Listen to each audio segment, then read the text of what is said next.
Hello everybody, Brian here from Quantlabs.net. I'm going to be showing you how to use the powerful MotiveWave Repository feature. I've shown this before. Let me just get to that in a minute.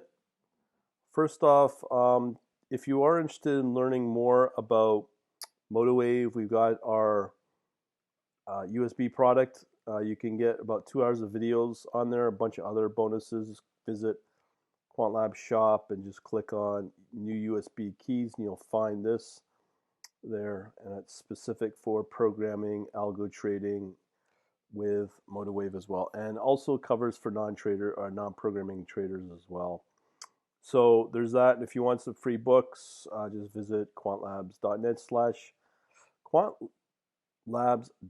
and just fill out all your details and get yourself some PDFs. All right, so let's shoot on over to an article I put up back in December last year. I did cover this topic about using the MotiveWave repository feature, and that is going to be used more and more, as it says here, in this product or service of the Quant Analytics. So that will be part of the service. So up here under quantlabs.shop again, just look for this little light bulb and you'll be able to sign up here.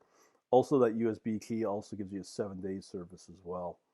So there's that, and let me show you what it does. So if you have MotiveWave and you want to do some really interesting things, all you got to do is under MotiveWave, come under configure, and all you got to do is go under repository, and you'll need to know that you will be linking up either to Dropbox or Google Drive. But if you go through the manuals or the guides in MotiveWave, and I've got a pile here, it says that if you are going to use Google Drive, there's going to be a couple of problems with it.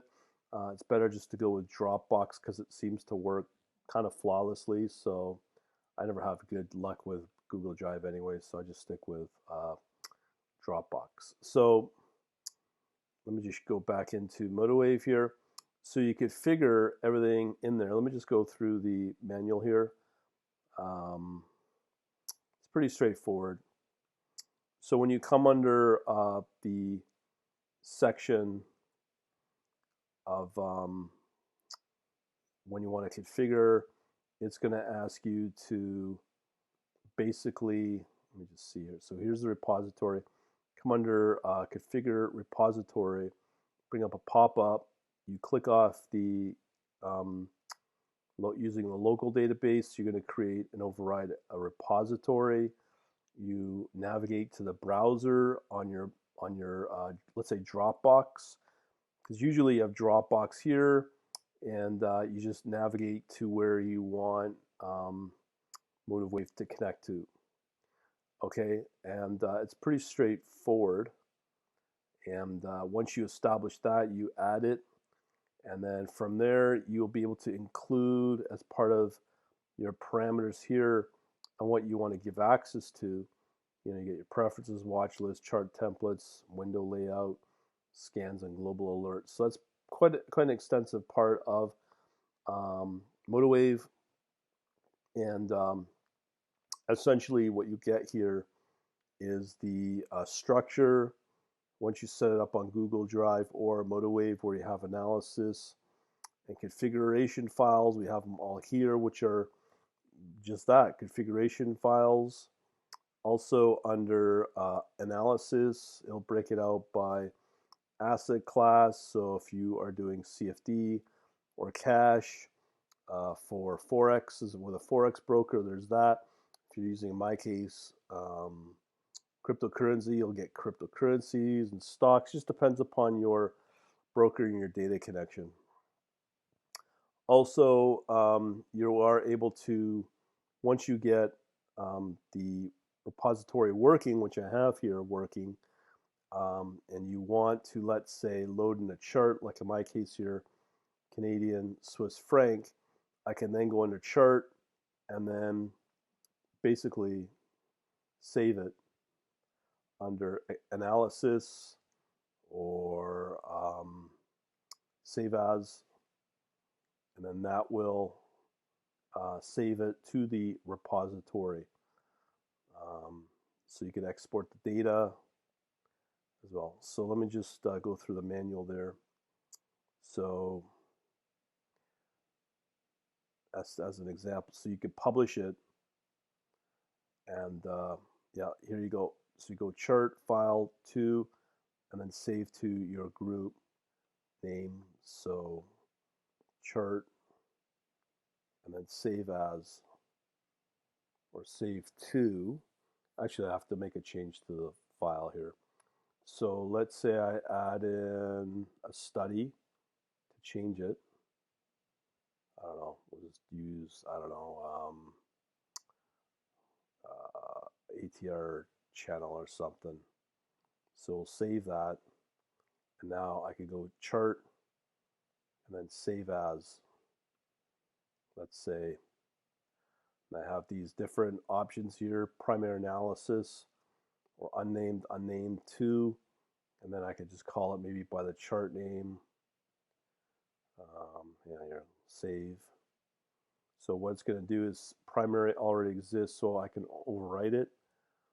So now on my repository, I'll save it as Canadian CHF, and then primary analysis. Now, I'm going to make another video on how to retrieve it, for example, through my service. So if you want to import it, all you got to do is just come under chart, and then import the analysis file. So what you could do is, in my case, I have, I saved it automatically to my download section. So in my case, I can load up this GBP ZAR, and all the files fall under MotiveWave MWML markup language. So I can open it and then import it, and they'll tell you how to grab this file or these charts. So this is called GBP ZAR. So if I open up the chart, GBP ZAR, so again, GBP ZAR.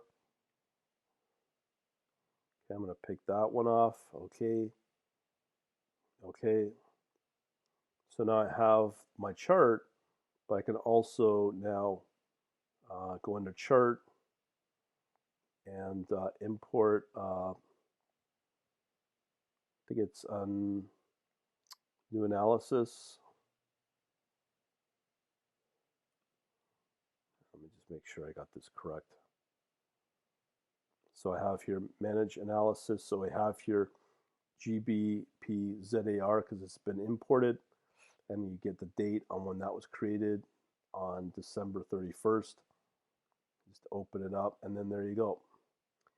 So that's a way to import it, but you got to make sure you know where you save your, or actually it'll be on your repository, on your Dropbox. So you import it off of that, and then you'll be able to import everything, as I said, your studies and whatever else you've got. So there's that. So that's the simple way to do it. I'm hoping this helps out. You can also, as I said, watch my other video as well. And I've got quite a few tutorials here on this, so it's all right here. So I'll put that as part of the blog post as well. So leave that as is. Thanks for watching, and have yourselves a good day.